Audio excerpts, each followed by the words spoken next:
Hello, I'm Derrick Walker Jr., a multimedia producer based out of our St. Louis, Missouri location.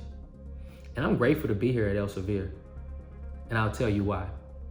So, born and raised in the inner city of St. Louis, Missouri, on the north side of St. Louis to be exact, I grew up having to beat statistics on a day-to-day basis.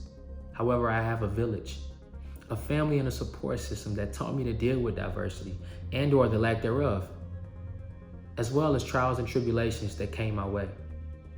So, getting to college and being the only African American within my program's graduating class was nothing that I wasn't already prepared for. And I thought that my transition to corporate America would be the same, just as smooth. No, this wasn't the case. While I was grateful to be recruited by one of the top marketing agencies in St. Louis, I soon realized after walking through the doors on the first day that I was one of 4 African American within an office of 400 plus employees, as well as the only African American millennial in the office. So, without the help of a diversity and inclusion group, no diversity in upper level management or HR, we have a cultural gap and an age gap. And I felt alone. I also felt misunderstood. I'd walk into the office wearing a suit, and I was told to tone it down. Someone told me that it looked like I was trying to be better than the next person because of the way I dressed. So I toned it down. I started wearing collar shirts, jeans, and tennis, just like the rest of the office. But then I was told that my attire wasn't enough. Well, what was enough in this case? It seemed like nothing. So, after having success within the company because I worked hard and I was good at my job, I later realized that it was time for me to branch out. It was time for me to find a company that valued me, that valued cultural differences. So I moved on, and my next experience was much better. I had an African American manager, and he supported me, and he valued me, and he understood me.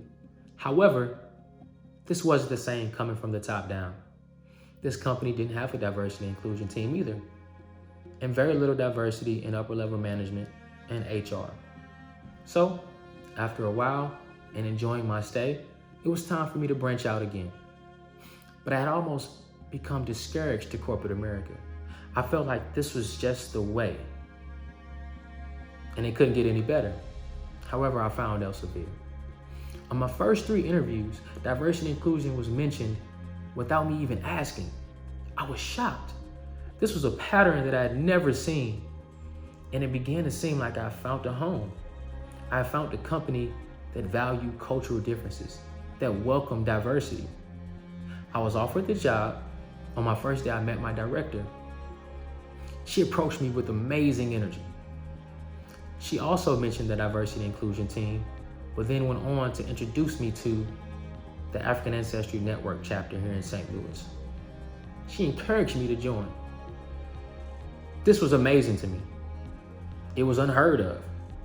I'd never seen anything like it. She didn't know me from a can of paint, but she wanted me to get comfortable within this company. I assumed that she figured that this group would make me feel even more welcome than I had already been. She was right. The African Ancestry Network has supported me so much throughout my stay here. Elsevier and the African Ancestry Network have not only supported me throughout my company, but throughout my passions outside of the company as well. As the founder and president of a non-for-profit rides and school supplies that is geared towards supporting the inner city youth of St. Louis, they found ways to support me, matching scholarship dollars, as well as allowing employees to use RE Care Days to come out and volunteer. While this may be small to some, this is huge to me. It means the world. When I say I work for Elsevier, I say it with confidence. I enjoy logging on. I enjoy walking into the office. This company has been amazing. And I'm telling my story to encourage you, because I truly believe that people within Elsevier need to be reminded and people outside need to be introduced. Elsevier has set the bar, and I'm happy to be a part of this organization. So again, I tell my story encouraging you to tell yours. People need to hear it.